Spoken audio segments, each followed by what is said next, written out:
Começamos o programa Ponto de Vista. Eu recebo aqui a doutora Fátima Pirauá, juíza da 28ª Vara Civil da capital. Muito obrigado por ter aceitado o nosso convite. E está lançando a distribuição do folder Adoção e Apadrinhamento, porque é importante conscientizar sobre esse assunto. Olha, obrigado, Wendel, eu que agradeço, né, essa oportunidade de podermos divulgar e esclarecer esses dois assuntos que são tão importantes. Por quê? Porque essas crianças e adolescentes que se encontram nas unidades de acolhimento, elas foram negligenciadas, né? Elas foram colocadas em situação de risco de alguma forma, né? Por abandono, por maus tratos, por abuso sexual. Então, se elas estão acolhidas, nós temos dois caminhos a seguir. Ou fazemos uma busca pela família extensa, se não for possível que elas voltem para o pai ou para a mãe ou para os pais, né? Fazemos uma busca pela família extensa, um tio, um avô, um irmão, algum parente que possa e queira cuidar dessas crianças. E isso não sendo possível, elas são disponibilizadas para adoção. Há uma ação de destituição do poder familiar e elas ficam aptas a serem adotadas. Ocorre que nós temos uma lista bastante significativa de pessoas que querem adotar, mas a maioria dessas pessoas, ou casais, querem crianças pequenas, né? Crianças até 1 ano, até 2, até 3, no máximo até 5 anos. Daí em diante já há uma grande dificuldade. E a adoção, a gente também precisa dar um esclarecimento de que a adoção é um ato de extrema responsabilidade. A criança que é adotada, ela se torna filho da pessoa que adota, né? Então a gente tem que habilitar essa pessoa ou esse casal, né? E se for casal tem que conviver em união estável ou ser casado, né? Tanto faz ser um casal homoafetivo como um casal heterossexual. E essas pessoas se habilitam, né?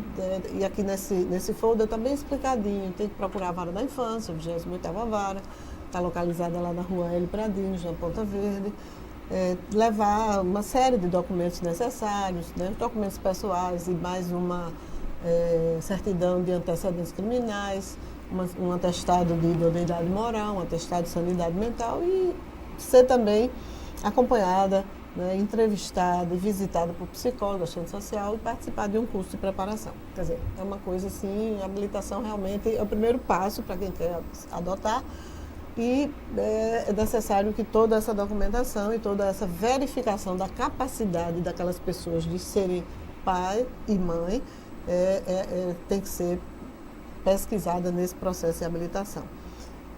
Em não sendo possível ou a pessoa não querendo adotar, existe uma outra opção que é o apadrinhamento.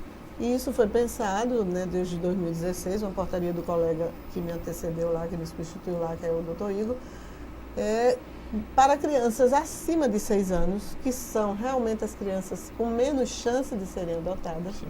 E elas podem ser apadrinhadas. E esse apadrinhamento consiste em 3 situações. Ele pode ser um apadrinhamento afetivo, aquele em que o padrinho ou a madrinha, ou os padrinhos e madrinhas, que também pode ser um casal ou uma pessoa só, eles levam essa criança para casa no final de semana, eles podem levar para o shopping, para o cinema, para um lanche, em momentos e em datas, né, festivas, comemorativas, e dão essa relação de afetividade e recebem também, claro, o afeto dessas crianças. O outro apadrinhamento é o apadrinhamento financeiro, só prover alguma necessidade daquela criança, um curso, uma escola particular, né, um esporte, qualquer coisa que possa ajudar, né, na preparação dessa criança para a vida adulta. Para fazer esse apadrinhamento, a pessoa se compromete de que maneira? Também temos uma inscrição, né, lá na vara também, do mesmo jeito. Só que o apadrinhamento afetivo, como ele é há essa vinculação e a pessoa que é padrinho ou madrinha pode levar para casa, ele é mais, vamos dizer assim, exigente nos critérios para habilitar esse padrinho ou essa madrinha. Por quê? É uma responsabilidade também, né? Essa criança sairá do abrigo para, né, a companhia dessa pessoa, que pode ser um fim de semana, pode ser um feriado, pode ser uma data, né, festiva, comemorativa. Então, também tem mais ou menos a mesma documentação que seria, né, vamos dizer assim, necessária para uma adoção. E, finalmente, temos o terceiro apadrinhamento, são 3 modalidades, o afetivo, o financeiro e o social, ou, como a gente também costuma chamar, o prestador de serviço.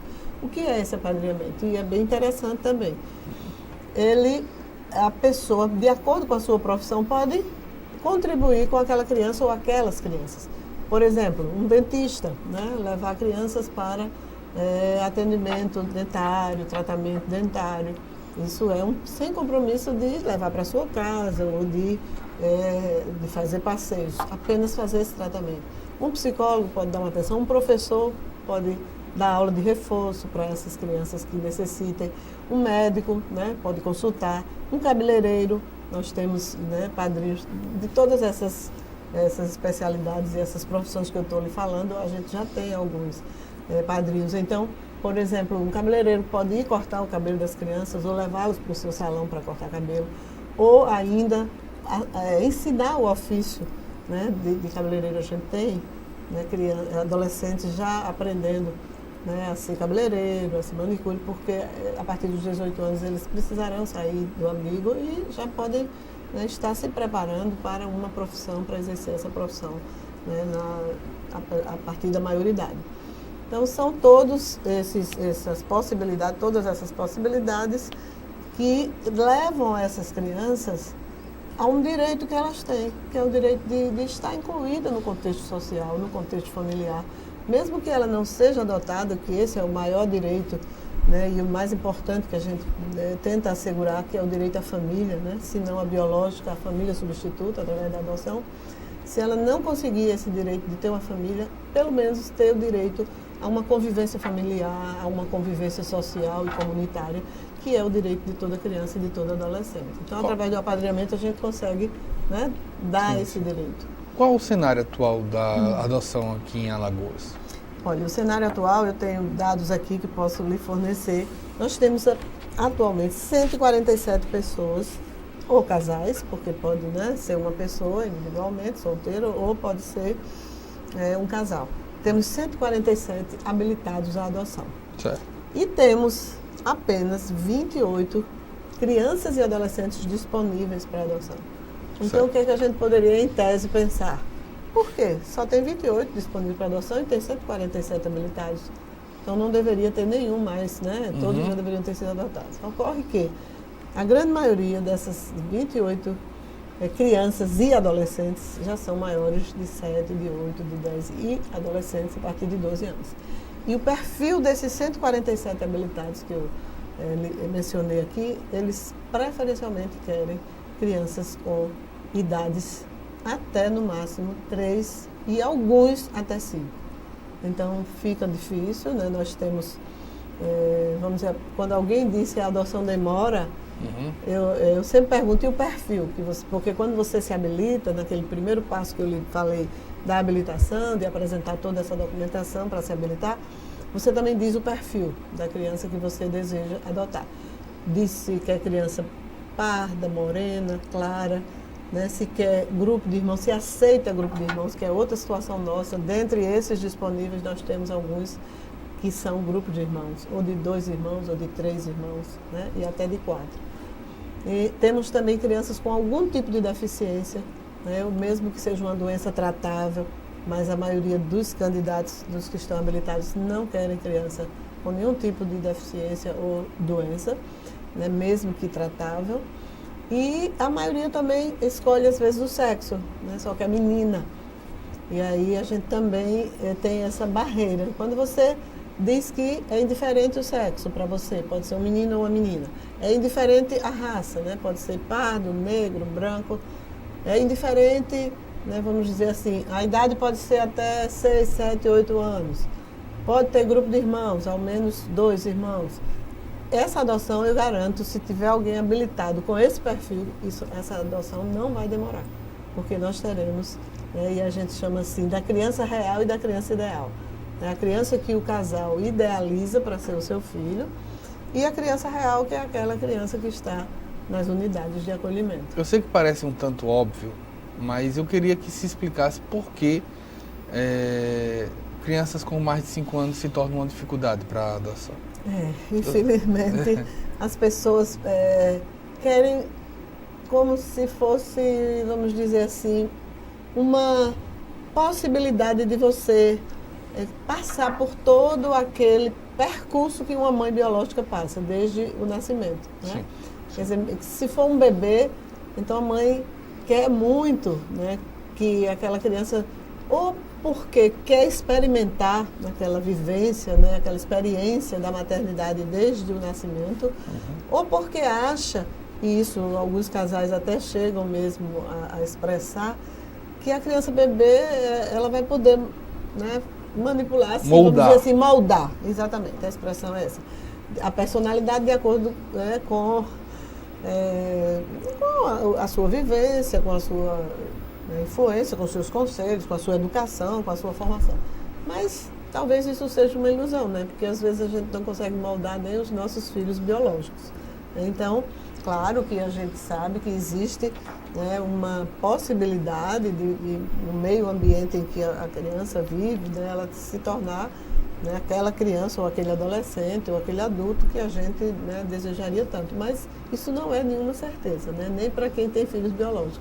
Então as pessoas acham que uma criança maior, né, já tem uma personalidade, né, formada, que a gente sabe que não está ainda, né, evidentemente, mas percebemos isso, percebemos que essas são, e nós temos grupos de adoção, nós temos um grupo de adoção que é um encontro de pessoas que já adotaram, com pessoas que ainda vão adotar, e com o apoio, né, da nossa psicóloga, exatamente para mostrar, né, para derrubar esse mito de que uma criança maior não deixará de ser também um filho, né, como qualquer filho, o que dá alegria, mas que dá trabalho também, né, e que dá preocupações. Quando a gente falou aqui de doença, algumas doenças tem crianças em abrigos que são acamadas. Isso praticamente impossibilita, inviabiliza, né? A gente não diz que nada é impossível, né? Porque a gente já teve situações de pessoas que adotaram crianças com deficiência, né, mental, com problemas, inclusive com microcefalia e outros problemas. Mas realmente não é fácil, né? Porque se o coração está cheio de amor, esse amor tem que ser ainda muito maior, porque é uma dedicação muito grande, né, que uma mãe, um pai precisa ter a uma criança com esses problemas.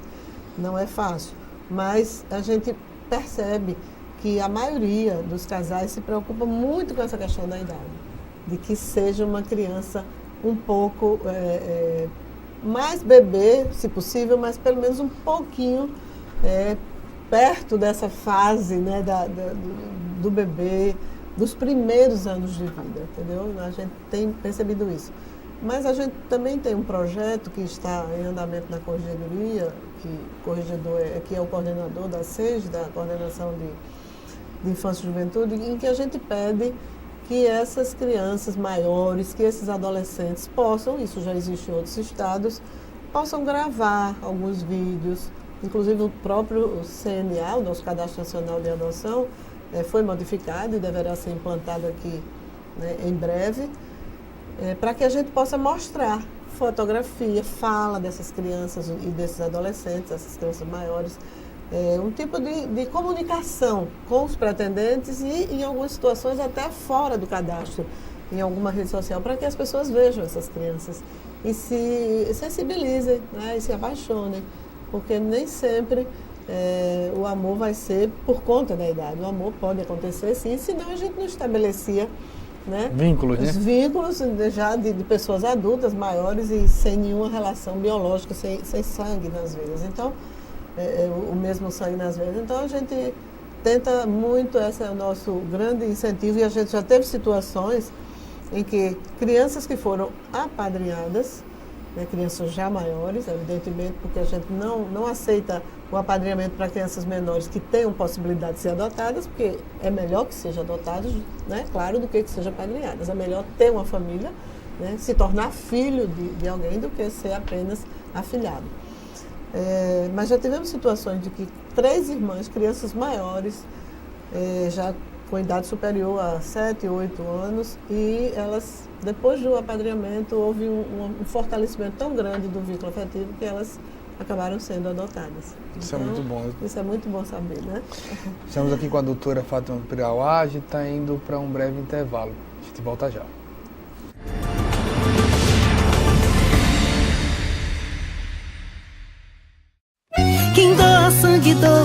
esperança. Recebe sorrisos, alegria e confiança. Quem já doou sabe o bem que faz. O coração se alegra pra doar mais. Doe sangue regularmente, não importa o tipo que você pertence. Seja A, B, O ou AB, tem sempre alguém esperando você. Doe sangue regularmente, não importa o tipo que você pertence. Seja A, B, O ou AB, tem sempre alguém esperando você. Uma doação pode beneficiar até 4 vidas. Por isso é importante que todo doador continue com este ato de bondade sempre. Procure um hemocentro e seja um doador regular. Doe sangue regularmente e ajude a quem precisa. Ministério da Saúde, Governo Federal. Novo ensino médio. Quem conhece, aprova. Eu quero fazer jornalismo. Eu quero ser professora. É o que eu amo. E eu, design de games.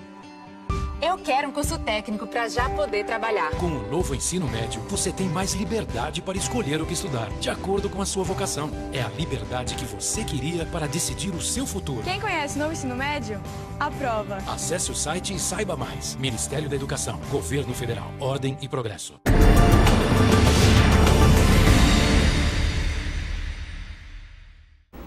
Voltamos com o programa Ponto de Vista. Estou aqui com a doutora Fátima Pirauá, ela que é juíza da 28ª Vara Civil da capital. Estamos aqui falando sobre adoção e apadrinhamento. Em muitos momentos a gente fica aquela dúvida, quem pode e quem não pode adotar? Pronto. Quem pode? Pode todos os maiores de 18 anos, né? Desde que sejam solteiros ou casados ou convivem em união estável, se a adoção for em conjunto. Se for individual, solteiro, viúvo, independe, né, do estado civil. Mas se for casal, tem que ser ou casado ou conviver em união estável. Pessoas maiores de 18 anos, evidentemente, e a pessoa que vai ser adotada tem que ser, no mínimo, 16 anos mais nova do que a pessoa que vai adotar. Então, a diferença de idade entre quem adota e quem será adotado terá que ser necessariamente, no mínimo, de 16 anos. Então, esses são os requisitos. Claro, com todos aqueles que eu já lhe disse, de sanidade mental, de antecedentes criminais, de de idoneidade moral, de uma entrevista, de uma visita, de uma avaliação psicossocial, né, que nossa equipe técnica faz, e de uma preparação no curso. E quem não pode adotar? Quem não preencher esses requisitos, evidentemente, né? E quem for avô, né, avó, ou irmão ou irmã. Porque antes de disponibilizar essas crianças para adoção, através da destituição do poder familiar, nós procuramos a família extensa. E a família extensa, se for um avô ou uma avó que possa ficar com essa criança, ela só poderá ficar através de uma guarda ou de uma tutela, né, se os pais forem destituídos do poder familiar ou se tiverem falecido. Avós e irmãos, esses não podem adotar, podem ter essa criança ou esse adolescente sob sua guarda ou sob sua tutela.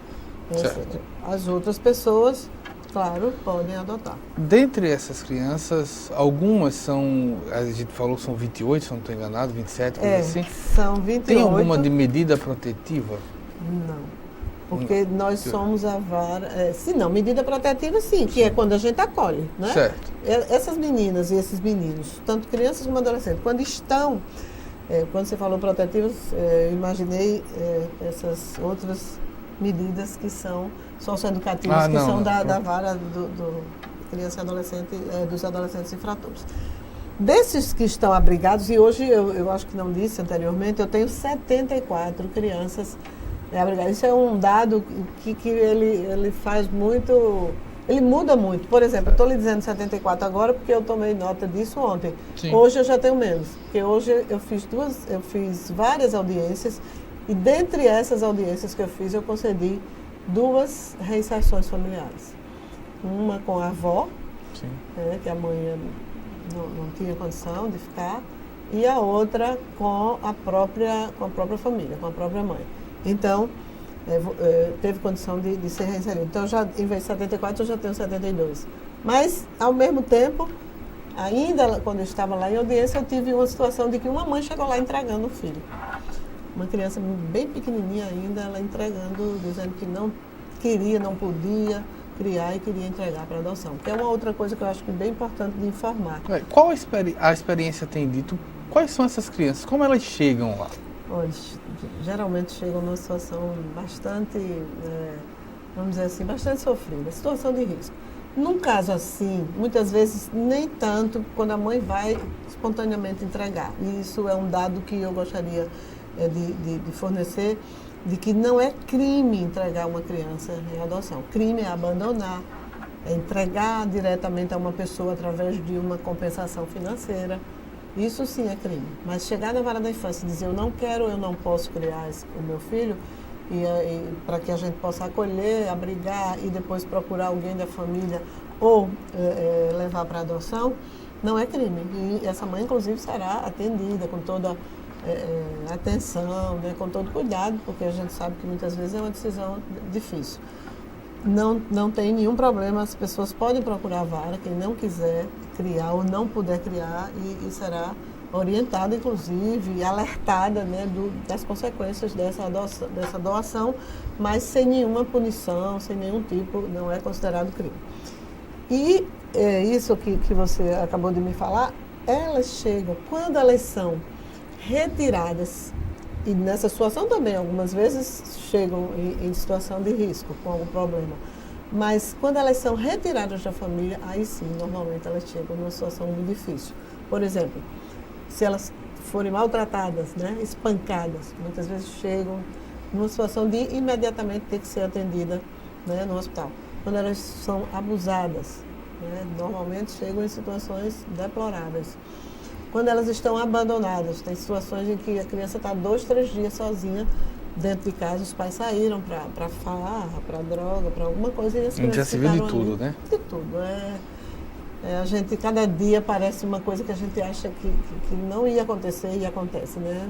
Cada momento a gente se depara com situações assim de muito sofrimento dessas crianças.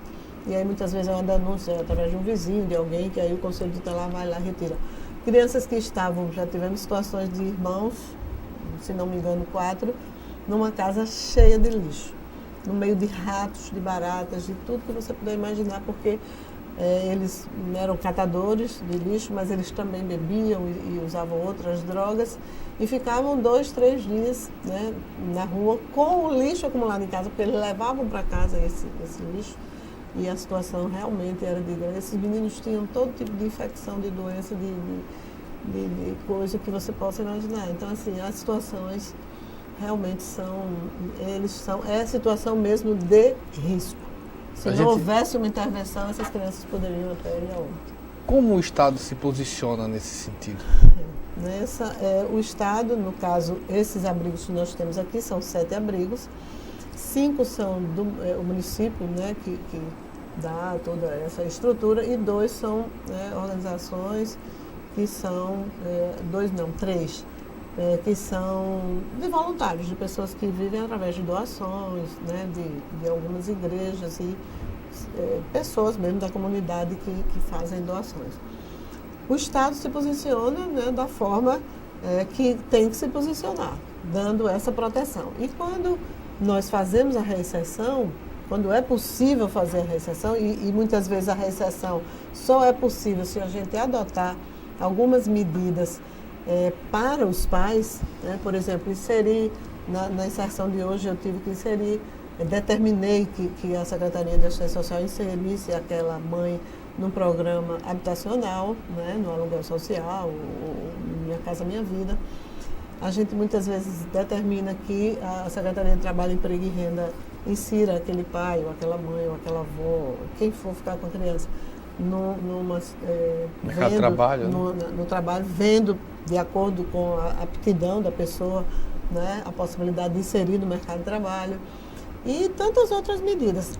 A matrícula, né, a colocação numa creche. Então, hoje mesmo, numa dessas inserções, a gente determinou a matrícula, porque além dessa criança existia uma outra, a creche para uma e a escola para outra.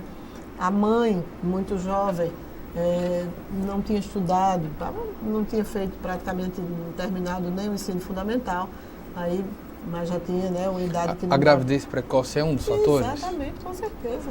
Aí para de estudar para ir cuidar da criança e acaba não cuidando, né, a contento, e era uma jovem que saía muito, né, e acabava deixando a criança com uma avó, bisavó da criança, mas assim, uma pessoa já muito idosa, muito doente, que não tinha condição de cuidar. E foi quando houve a denúncia e o conselho acabou abrigando. E aí a gente manda inserir também essa mãe no EJA, né? E também um incentivo para o mercado de trabalho, uma preparação, um curso. Então, são medidas que a gente chama de medidas protetivas que tem que ser todas em benefício da criança, né? Porque quando você estrutura a família, você está dando, né, condições daquela criança permanecer no seio da sua família biológica. A partir de quando é necessário que a criança aceite para ser adotada? A partir de uma idade, veja só, a decisão, né, a criança é ouvida sempre quando ela já tem uma idade que não há uma idade determinada, a não ser, por exemplo, para a adoção, os adolescentes, a partir de 12 anos, claro, a gente não vai conceder uma adoção, né, sem a oitiva daquela criança, daquele adolescente. Mas em algumas situações, a gente, eu peço que se faça uma oitiva qualificada através de uma psicóloga, né, que vai saber muito melhor abordar. Né? Isso é uma coisa que ocorre muito na vara de família também. Porque uma criança, ela pode dizer que prefere ficar com o pai ou prefere ficar com a mãe, não porque seja melhor para ela, mas porque aquele é mais liberal, né? Ela consegue, né, estar mais à vontade, mais solta. Pega menos no pé. Pega menos no pé, pois é. Então, isso tem que ser uma oitiva qualificada com um psicólogo que sabe, né, avaliar esse comportamento. Isso também acontece conosco, quando nós precisamos fazer ou uma reinserção, ou mesmo uma guarda, uma adoção, para que aquela criança, o interesse dela, mas o melhor interesse, seja preservado. E não o interesse dela, vamos dizer, de estar na rua mais, né, sem alguém que dê limites, né, que a gente sabe. Tem licença maternidade? Sim, sim. O adotante também tem licença maternidade. A pessoa que adota também tem a licença maternidade, do mesmo jeito que as pessoas que não, que têm um filho biológico. Isso é também um direito, né, que a lei trabalhista já dá para as mães que adotam, a mãe e o pai. Sim, independente da idade. Porque mesmo não sendo bebê, mas vai haver um período de adaptação, não é? Sim. Aquela pessoa também, aquele filho não nasceu dela. Então, é como se estivesse nascendo a partir daquele momento. Então, ela tem que também ter aquele período de estar mais tempo com aquela criança para poder, esse estágio de convivência que a gente chama, essa adaptação se dá da melhor forma possível. A gente falou aqui de licença maternidade, mas também da mãe, né, do planejamento familiar, da questão da gravidez precoce. A gente vê com uma certa frequência algumas informações, exemplo, a gente está no auge de um debate político brasileiro e muito se fala, sou contra o aborto, deveria adotar. Dá para doação. Uma mãe biológica que não queira, seja lá qual motivo ela teve, ela pode doar para uma pessoa que ela escolheu? Não. Para adotar?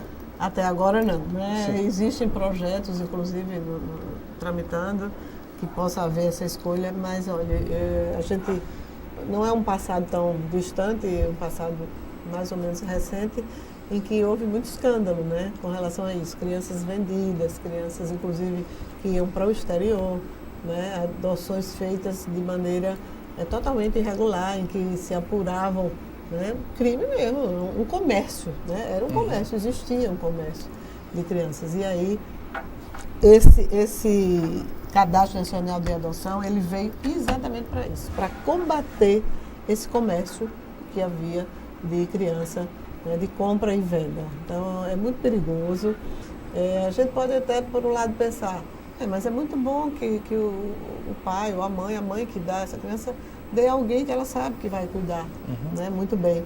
A prioridade no cadastro é para um familiar. Se é um familiar, aí sim há uma prioridade para que essa pessoa aí que tem um vínculo de afetividade com a criança, há prioridade. Mas você dá uma pessoa estranha, como é que você pode garantir que isso não foi uma venda, que isso não foi um negócio, né, comercial de compra e venda? Então, é muito arriscado e a gente, até agora, a legislação não contempla isso. Importante esclarecer isso. Eu estou aqui com a doutora Fátima Pirauá, juíza da 28ª Vara Civil da Capital. Estamos aqui falando do folder que está sendo distribuído, o folder Adoção e Apadrinhamento. Falamos um pouco dos temas que esse folder traz. E onde é que pode ser buscado um folder como esse? Esse folder pode ser buscado lá na 28ª Vara, na Rua L. Pradinho, número 600. Nós estamos também distribuindo, passamos essa semana com alguns lá. Vamos deixar aqui alguns exemplares, né, para que vocês possam também distribuir. Onde nós estamos indo, estamos levando. O pessoal que trabalha na rede de proteção também pode disponibilizar isso. Então, assim, a gente tem tentado dar a maior divulgação possível, mas certamente na Vara da Infância, o nosso horário é de 7h30 a 13h30, nós temos toda a boa vontade de receber as pessoas que querem apadrinhar e aquelas pessoas que pretendem adotar para que possam iniciar o seu processo de habilitação para a adoção. Nós agradecemos as orientações. Nós é que agradecemos muito. Obrigada. Então, indo para um breve intervalo, o programa Ponto de Vista volta já.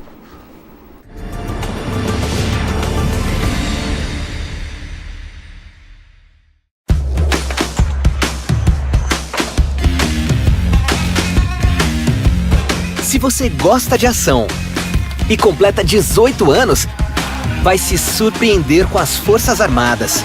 Procure a junta de serviço militar mais próxima e aliste-se.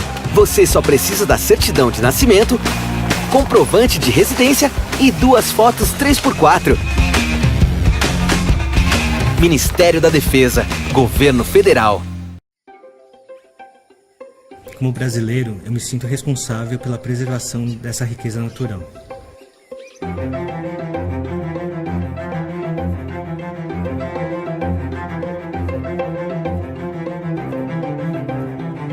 Eu fiquei sabendo sobre os corais da Amazônia por meio de uma ação de comunicação que o Greenpeace fez, falando sobre a descoberta desses corais super raros e também sobre a ameaça que eles estavam enfrentando, né? Então foi aí que eu assinei a petição e aí estou acompanhando até hoje o desenrolar dessas ações, né?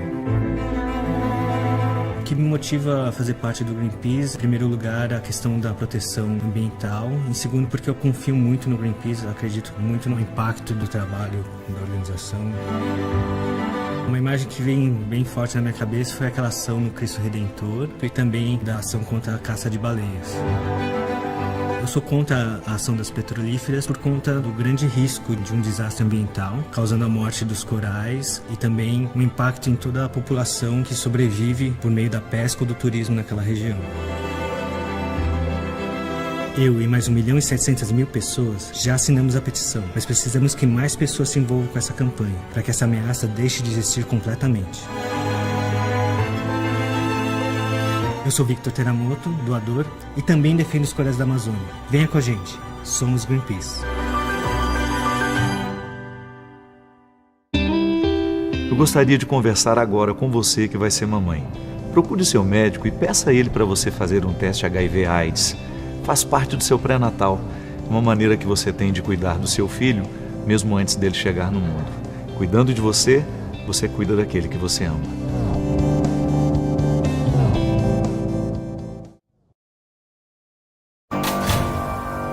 A ditadura foi uma época de violação de direitos.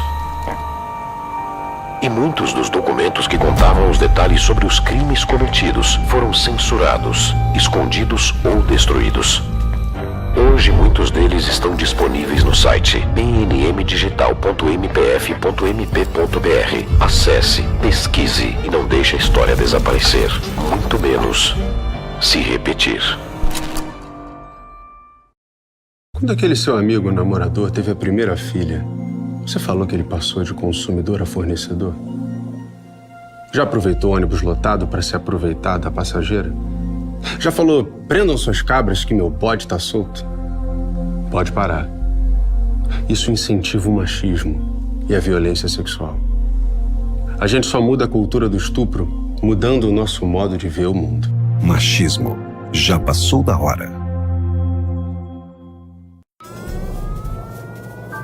Há mais de 40 anos, um grupo de médicos criou uma organização de emergência médico-humanitária capaz de oferecer ajuda às pessoas em meio a desastres naturais, epidemias ou guerras, atendendo os mais necessitados sem se importar com raça, religião ou ideologia. Hoje, Médicos Sem Fronteiras envia equipes totalmente preparadas para responder a emergências por todo o mundo.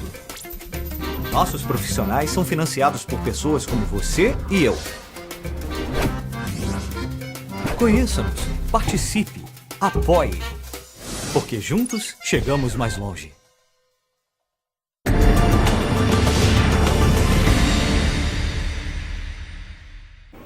Voltamos com o programa Ponto de Vista, agora aqui comigo é Edileuza Maciel, coordenadora de programas suplementares e também participante do projeto Escolas Ativas. Muito obrigado, Edileuza, por ter aceitado o nosso convite. O que é o projeto Escolas Ativas? Primeiro é um prazer estar aqui, divulgando nosso trabalho, a Agenda Positiva da Secretaria Municipal de Educação, que hoje nós temos como secretária a professora Ana Desidória, e que desde que ela assumiu na primeira gestão do prefeito Rui Palmeira, ela fez um convênio de cooperação técnica com o PNUD, que é o Programa das Nações Unidas. Justamente a gente está com esse projeto, é um outro projeto também que o PNUD traz para nós, as escolas ativas. A gente tem que considerar que o nosso tempo, é um tempo movimentado, e que a gente pensa muito na saúde das crianças e dos adolescentes e na qualidade de vida. Então, isso acho que é o principal objetivo, porque esse projeto veio, a professora Ana Deise aceitou aderir a esse projeto, junto também, além do PNUD, Programa das Nações Unidas, nós também temos nesse projeto os professores da USP de São Paulo. E como é que se desenvolve esse projeto? Olha, a semana passada nós tivemos uma semana bastante ativa com os professores da USP aqui, com a Vanessa, que coordena o programa, e estando à frente eu, Edileuza, e a professora Elaine, que é também do setor de desporto escolar, que faz parte da nossa coordenadoria, de programas suplementares. Nós fizemos reuniões com os gestores das escolas, fizemos reuniões com os líderes, que são o segmento da escola que vai realmente fazer com que esse projeto se concretize no chão da escola. Então, e em seguida nós visitamos as escolas, fomos mostrar nossas escolas, para que eles sentissem como é que é nossas escolas hoje. Se elas são ativas, para nós sim. Porque nas nossas escolas nós temos já programa, por exemplo, um programa novo mais de educação, que traz a cultura para a escola, que traz o esporte para a escola, e a gente não tem simplesmente só aula de educação física, para as crianças e os adolescentes. Então, temos ponto de cultura nas escolas também.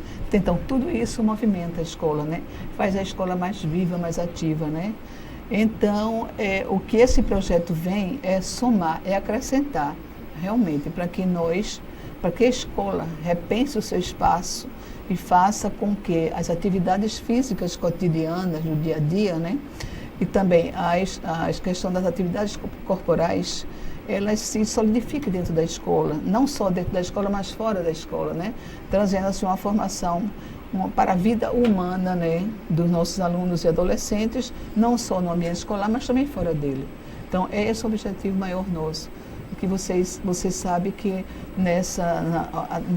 na atualidade a nossa escola não pode ser aquela escola que o aluno fique sentado 4 horas, 3 horas. Quer dizer, ele tem que se movimentar, ele tem que levantar, mesmo ele não estando na aula de educação física, mesmo que ele não estando na aula de judô. Enquanto ele está também numa aula de língua portuguesa, de matemática, então nós vamos fazer com que esse professor ele faça com que os alunos levantem um pouco da cadeira, faça algum movimento, entendeu? Torne realmente uma aula mais motivada, e mais atraente para os nossos alunos. Quais os benefícios de ter um selo, ou pelo menos uma tutoria das Nações Unidas? Olha, é importantíssimo, né? Porque através do programa das Nações Unidas, nós fizemos hoje nós fizemos grandes trabalhos na CEMED, fizemos, por exemplo, as matrizes curriculares, fizemos as matrizes também do ensino fundamental e do ensino infantil, são documentos publicados que realmente orientam, né, os nossos professores em sala de aula. Então, tudo isso vem com o programa, quer dizer, eu acho que dá uma importância muito grande, né, quando a gente está com o PNUD, né? Ele realmente habilita a Secretaria da Educação para novos voos. Eu acho que é muito importante. A gente tem visto a ONU, né, em todos os seus programas, eles têm sofrido, particularmente como jornalista, até de uma forma muito surpreendente, mas governos como os americanos e algumas propostas de candidatos a presidente no Brasil criticando o papel da ONU, as ações da ONU, e envolve, sim, de uma certa maneira, como o pensar dessa escola no Brasil. Como analisar uma escola ativa num momento, uma discussão, eu sei que é uma discussão nova aqui em Maceió, mas num momento em que a escola está sendo discutida também. Pronto, mas é exatamente isso, Wendel. Então, a importância que tem o Programa das Nações Unidas é quando ele traz para a gente o que a gente está necessitando nesse momento, né? Nesse momento atual. A gente sabe que a nossa escola está precisando ser repensada.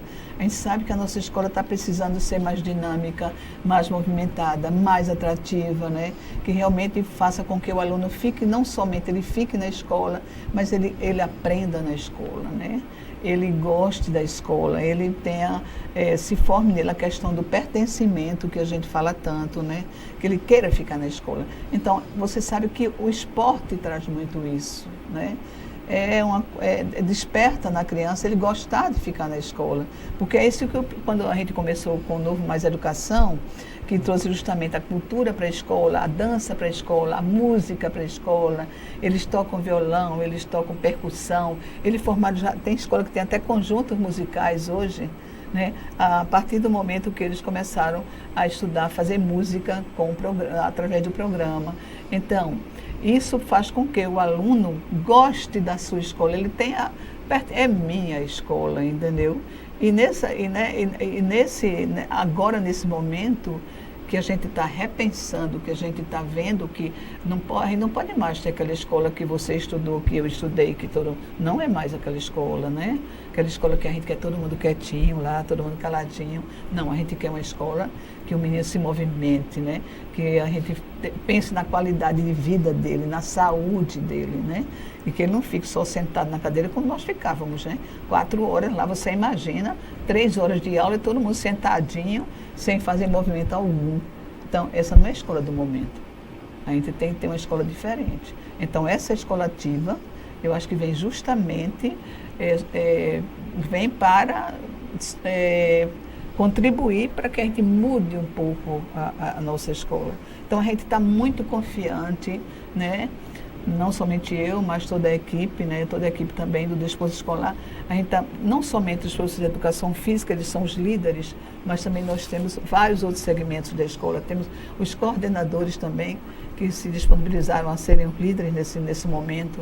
Quer dizer, pessoas que vão somar na escola, vão articular todo mundo da escola, o que a gente chama de comunidades práticas, entendeu?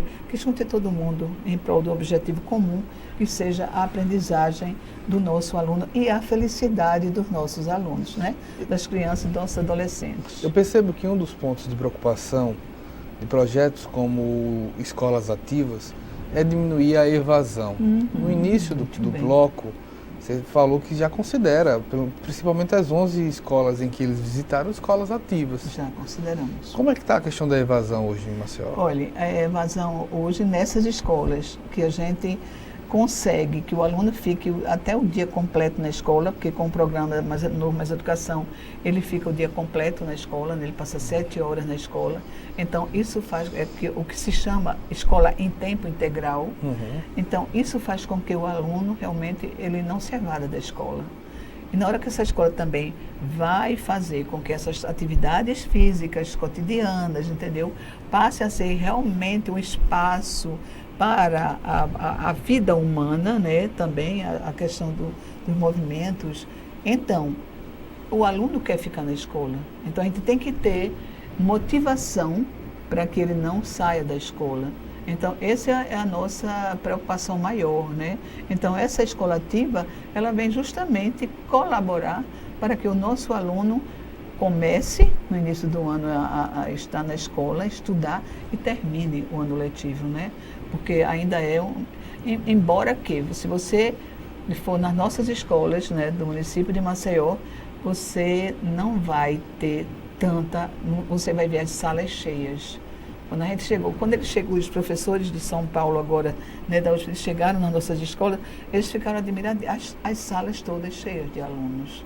Então, já está no mês de praticamente outubro, praticamente final de ano. Então, eles têm muito. Então, a evasão nossa hoje já diminuiu bastante. O que a evasão maior nossa, o nosso maior desafio hoje é justamente nas séries, nos anos finais do fundamental, né? Aí a gente precisa, e a gente já tem um projeto de vida, que é um projeto que os alunos hoje, eles ficam na escola, por quê? Porque é um projeto que traz metodologias diferenciadas, que faz com que ele saia muito da escola, conheça equipamentos, né, culturais. Isso a professora Ana Davis se preocupa muito, né, que os alunos tenham, que é um direito deles, né, conhecer os equipamentos culturais da cidade, que ele conheça a cidade, que a cidade de Maceió torne-se uma cidade educadora.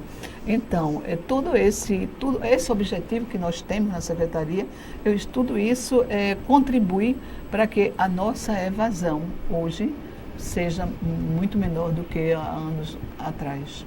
Eu estou aqui com a Edileuza Maciel, coordenadora de programas suplementares da CEMED, e a gente vai para um breve intervalo. A gente volta já.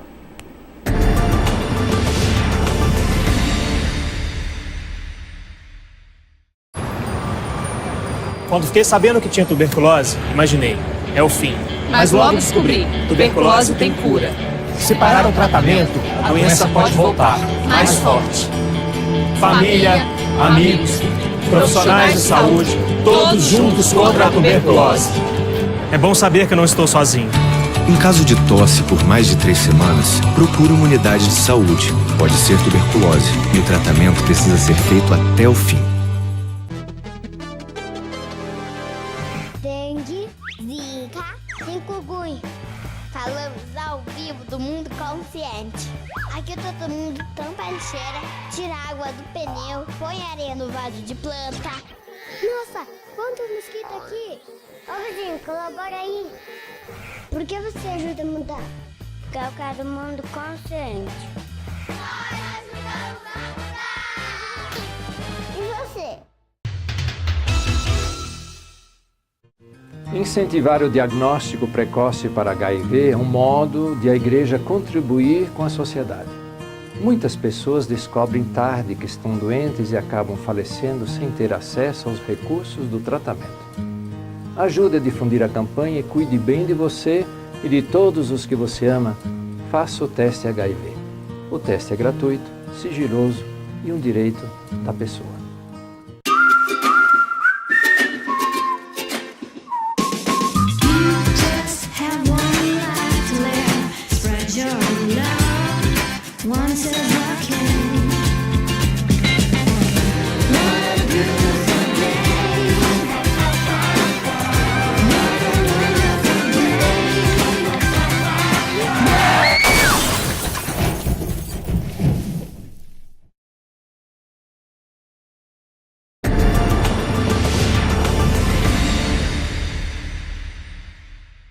Voltamos com o programa Ponto de Vista. Estamos aqui com a Edileuza Maciel, coordenadora de programas suplementares da CEMED. O que muda na abordagem quando se tem um projeto como Escolas Ativas? A abordagem que muda é que a escola tem que, como eu já falei no início, né, que no momento atual a gente está repensando a escola. A escola, o aluno hoje ele está no século, a gente diz que o aluno já está no século XXI há bastante tempo, né?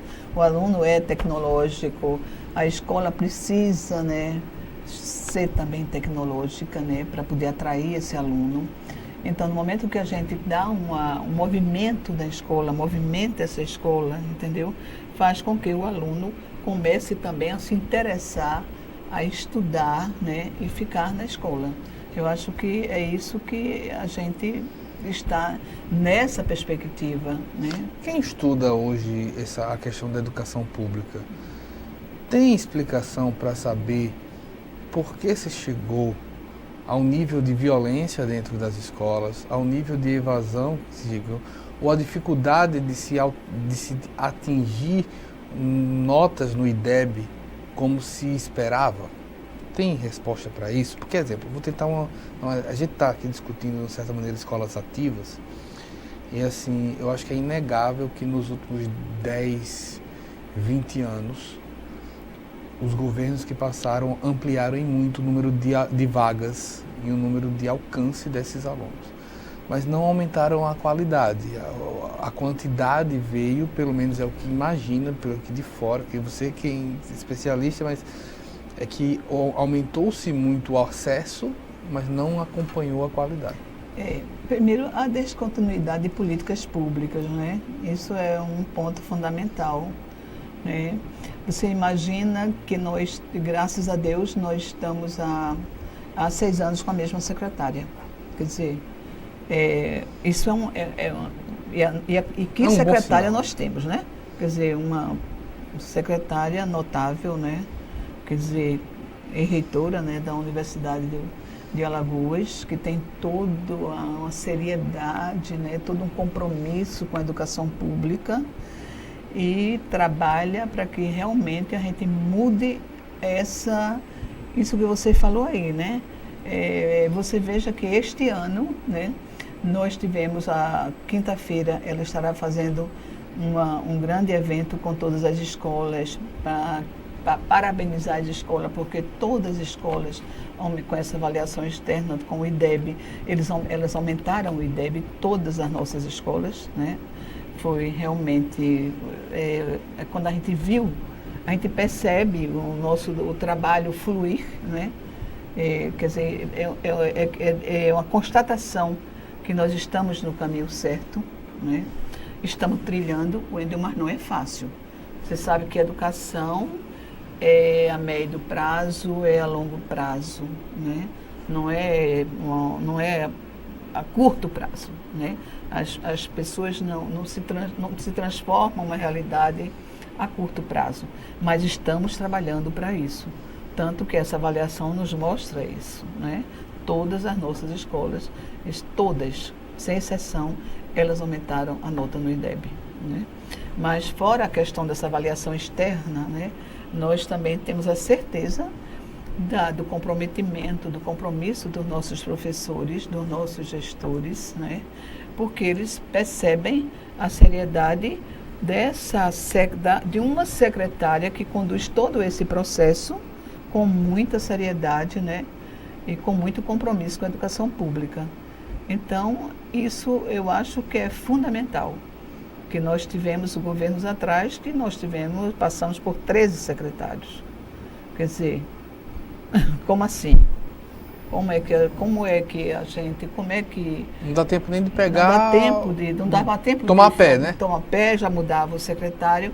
Você sabe que cada um que chega quer mostrar, são perfis diferentes, querem mostrar trabalhos diferenciados, né? Então, a gente se perdeu muito na educação pública de Maceió. E a partir do momento de 2013, né, foi que nós chegamos, chegamos com a professora Ana Deise, né, e o senhor prefeito teve a seriedade, né, o compromisso. Já mostrou que tem compromisso com a educação pela escolha da secretária, né? Então, estamos até agora, com certeza, né, tendo essa pessoa que orienta. Qual o principal desafio hoje para tornar essas escolas públicas de melhor qualidade? É isso que você acabou de dizer. Quando todos tiveram acesso, né, todos hoje a gente tem certeza que eles estão na escola, né? A gente não pode falar isso da educação infantil, que falta muito para atingir, para que eles todos tenham direito, tenham uma escola que eles desejam. que todos têm direito, mas não tem, nem todos têm, ainda estão na educação infantil, né? Que ajuda muito no desenvolvimento deles para chegar no fundamental. A diferença é muito grande de você, o aluno, a criança que chega no fundamental, que passou pela educação infantil, tem um desenvolvimento completamente diferente daquele que nunca conseguiu entrar numa creche nem na educação pré-escolar. Então isso falta para a gente, né? Ainda falta muito, né? Em todo o Brasil, não é só aqui em Maceió. Mas que sempre a professora está inaugurando creches, né? E tentando realmente melhorar esse índice de alunos dentro da educação infantil. Agora, o que falta justamente a gente está sonhando essa qualidade. A formação dos professores. Agora mesmo, 25 e 26, a professora está trazendo o professor Júlio Furtado, através do programa do PNUD, né, quando ele vai fazer a formação dos gestores e dos formadores. Então, tem que, realmente, se a gente quer melhorar o ensino nas escolas, e a gente tem esse objetivo, nós temos que focar na formação dos professores, né, com certeza. Essa formação hoje, é possível avaliar como estão os nossos professores? Eles são bem formados hoje? Olha, a gente tem que ver, Wendel, que... De um modo geral, de um modo geral, né? lógico. De um modo geral, a gente vê que as universidades hoje, elas precisam chegar mais, conhecer melhor a educação básica. Quer dizer, há uma distância muito grande ainda, né? Do que os professores que eles formam, e quando chegam no chão da escola, né, é que eles precisam mais do que nunca de ter a formação continuada. Então precisa muito esse estudo com a universidade, chegar perto, a universidade chegar mais junto, mais perto da educação básica, para que realmente melhore o currículo, né, dos professores em pedagogia. A gente está aqui com a Edileuza Maciel, coordenadora do Programa Suplementares e Projeto Escolas Ativas. Queria deixar primeiro o meu agradecimento. Eu acho que é importante sempre discutir educação. Deixar tempo para você fazer suas considerações finais e explicar para esse projeto. Wendel, a gente gostaria de agradecer, né, a oportunidade. Eu acho que a gente tem, quando a gente encontra essas chances de mostrar a agenda positiva que a gente tem em educação, a gente tem que aproveitar, né? Eu dizia a secretária, eu estou aqui, né, para dizer dos nossos trabalhos, do esforço que nós estamos fazendo para melhorar cada vez mais o ensino dos nossos alunos no chão da escola. Esse é o nosso maior objetivo. Então, a nossa dedicação, o nosso entusiasmo, a nossa esperança de que realmente a escola pública, né, consiga ser o maior objetivo, que é o menino estar na escola e que ele aprenda na escola. É um objetivo a ser perseguido. É um objetivo a ser perseguido, com certeza. E todos estão unidos nisso. E todos estamos, né, uníssonos nesse objetivo. Queremos isso, né? Todas nós trabalhamos muito para que isso aconteça, porque nós sabemos das dificuldades, você sabe das dificuldades, que a educação não é feita só pela educação. Né? A gente precisa de todas também, as secretarias, né? E todas as outras secretarias, né? Que tem a questão social, né? Tem a questão da saúde, tem muito da assistência social, tem muitas questões, a gente trabalha com alunos, né? Com crianças da Bolsa Família, né? Então a gente não trabalha, a gente não faz um trabalho solitário, a gente faz um trabalho com vários agentes sociais, não é? Conosco, para que essa realidade mude. E a família na escola também, né? A comunidade escolar e a família na escola. Eu acho que é outro ponto, né, que a gente tem que considerar para que a nossa escola dê passos maiores na questão da qualidade. Muito obrigado, professor. Tu tem mais? Obrigada. Eu agradeço também a você pela audiência. Espero uma próxima oportunidade. Até mais.